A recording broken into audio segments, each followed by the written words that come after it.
What's up, everybody? It's Glena Bagby, your Galveston County Realtor here, and today I am going to talk to you about this new crazy NAR settlement that everyone is talking about.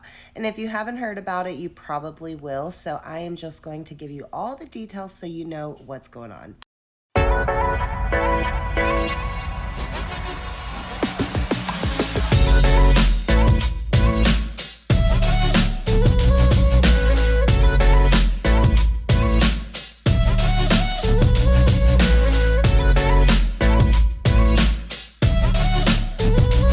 Okay, so NAR, the National Association of Realtors, and the Department of Justice has been going at it for a while now. There is a new keyword proposed settlement that is supposed to happen in July, or they're going to meet again in July, and it has got everybody going completely crazy. I'm going to take the time to break this down for you so that hopefully you can understand what's going on, and I'm going to actually do 3 segments. I'm going to break it down and say what it means for buyers that's looking to buy a home in the next year or two, for sellers looking to sell a home, and for other agents.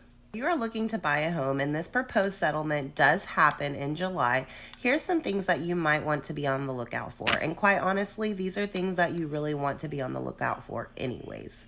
Meet with a real estate agent already.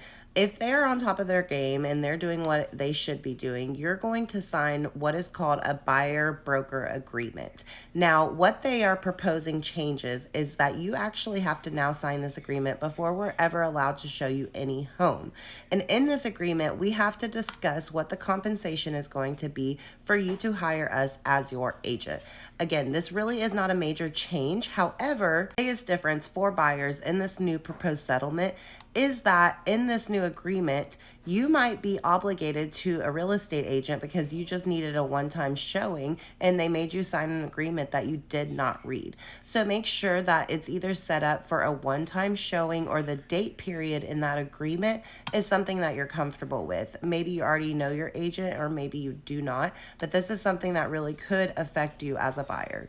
Another tip for buyers, if you're planning to buy a home and this new proposed settlement does take place in July, just make sure that you stay open-minded to the process. Our best job as a real estate agent is negotiation. So if you trust us to do that, we can most likely negotiate something within the contract with the sellers to work something out in your favor. However, if we're not and there is a home that you fall in love with, obviously we do have to be compensated in some way. So just make sure that you work that out with your agent. Maybe it's a flat fee or a lower rate or whatever the case may be. You just need to have clear communication with your agent so that you understand what's going on. So if you're selling your home and you're curious how this new proposed settlement is going to affect you and that transaction, to be completely honest with you, it really will not change too much from a seller's point of view.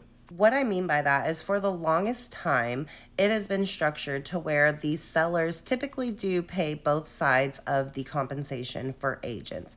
The reason of that is it actually is protecting you as a seller because most buyers cannot afford to hire an agent on their own and afford all of the closing costs and down payments of buying a new home.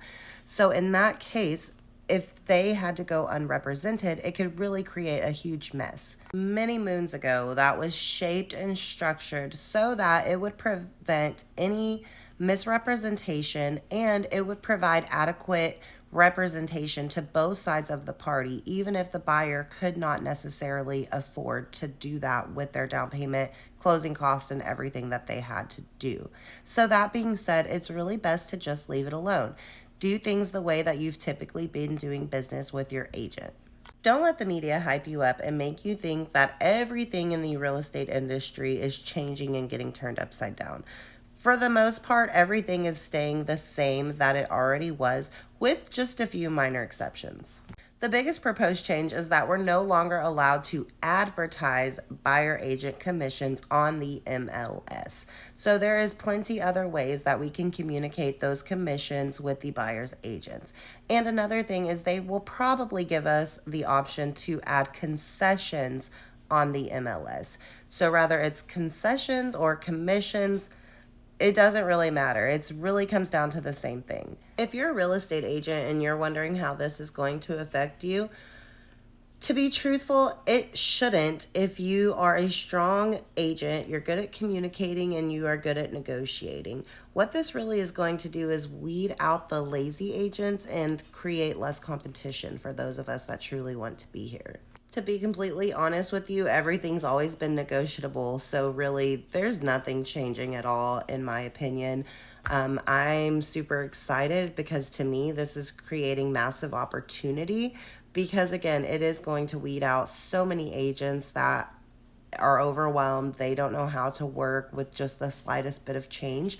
So if you're able to adapt and overcome that change, you're going to be the ones that win. I really hope some of you guys found this video useful. I know there's a lot of rumors, there's a lot of different things flying around. Again, every single bit of this is just regarding a proposed settlement. Nothing has been 100% set in stone, will not be until July. So at this point in time, every single part of this is just purely hypothetical. But I do hope this video helped you. If you are an agent looking for mentorship, I would love for you to reach out to me. And of course, if you're looking to buy or sell a home here in Texas or anywhere in the world, definitely reach out and I can connect you with the right person if I'm not able to handle it myself. Hope you guys have a great day.